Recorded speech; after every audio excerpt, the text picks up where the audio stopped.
En août 2026, le village Bambou Mingali, dans le district d'Igné, devient le point de rencontre entre consommateurs, producteurs, institutions et partenaires pour célébrer le travail de la terre et l'innovation agricole sous le thème « Nourrir la nation et honorer la patrie ».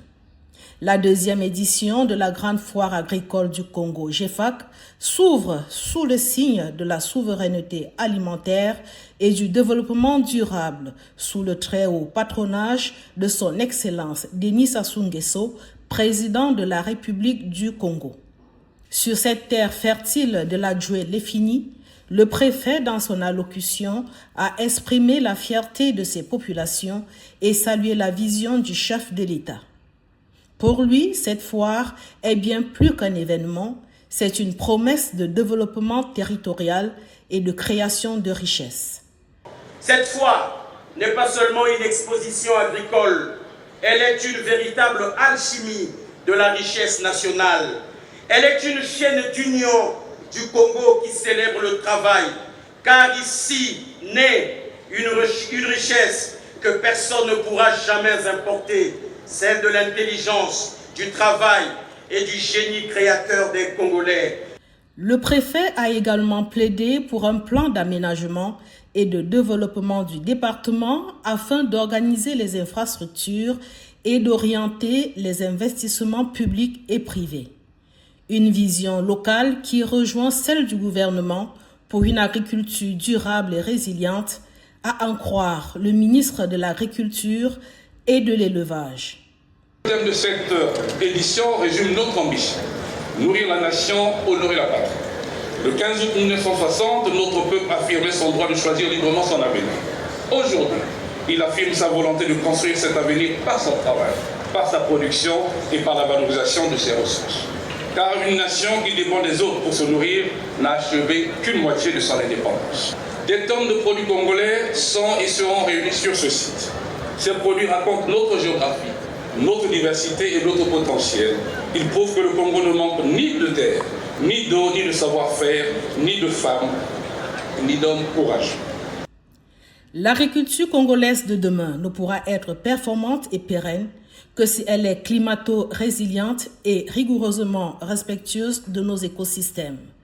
Tel était le thème abordé par le ministère de l'Environnement, du Bassin du Congo et du Développement durable dans leur stand. Un espace dédié pour présenter leurs travaux, échanger avec les pairs et exposer les prototypes de leur travail. Ceci sous l'égide du ministre de tutelle, Madame Arlette Soudan-Nonolt, et en présence de la représentante du PNUD au Congo, Madame Adama Dian-Barry. Ici, nous sommes pour rappeler à peu près le cadre institutionnel et réglementaire. Pourquoi?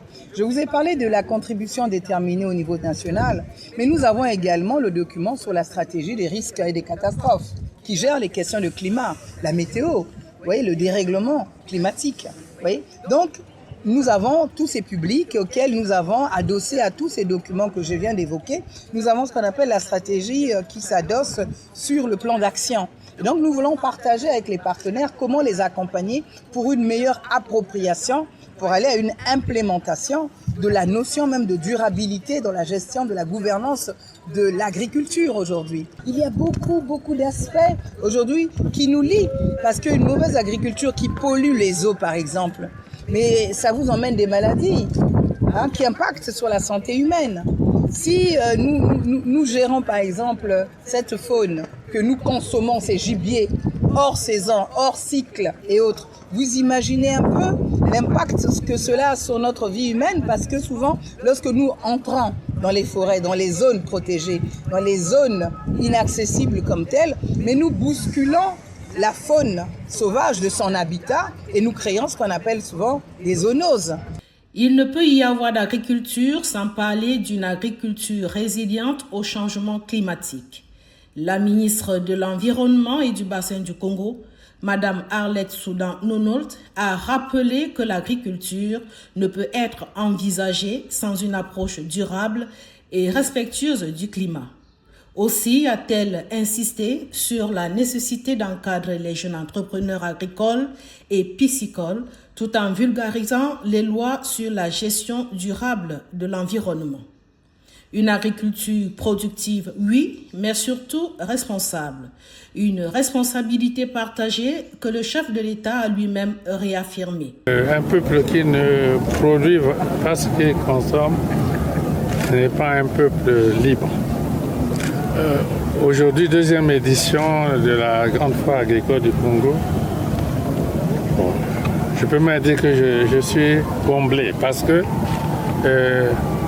le mouvement est véritablement lancé à l'échelle de tout le pays avec un vaste mouvement comme celui-ci, les terres que nous avons,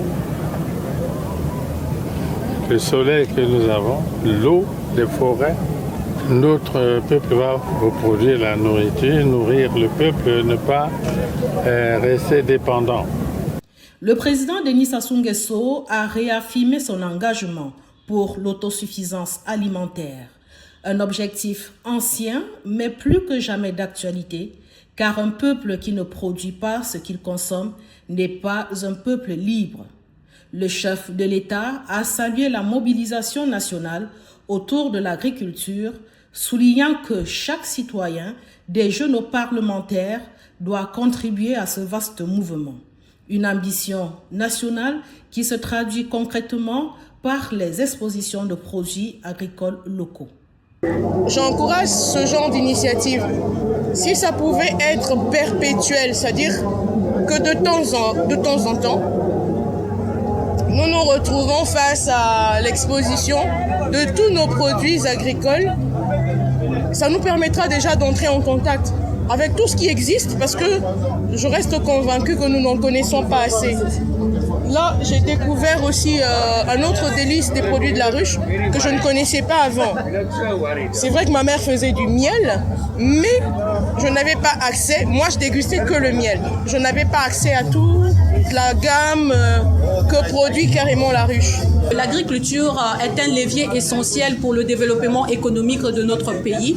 Et donc, nous, les jeunes, nous devons nous motiver afin de contribuer à cette émancipation dans le secteur agricole. La GEVAC 2026 met à l'honneur la richesse des terroirs congolais. 15 départements, 15 identités, un seul objectif, nourrir la nation.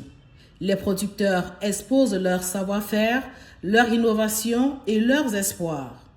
Une compétition fraternelle où la réussite de chacun renforce la souveraineté alimentaire du pays. De la Djoué-Lefini à Bambou Mingali, la grande foire agricole du Congo incarne la marche vers un avenir où la terre nourrit la nation et où la paix féconde le développement. Ici, c'est le Congo qui se lève tôt pour bâtir sa souveraineté alimentaire et son indépendance économique.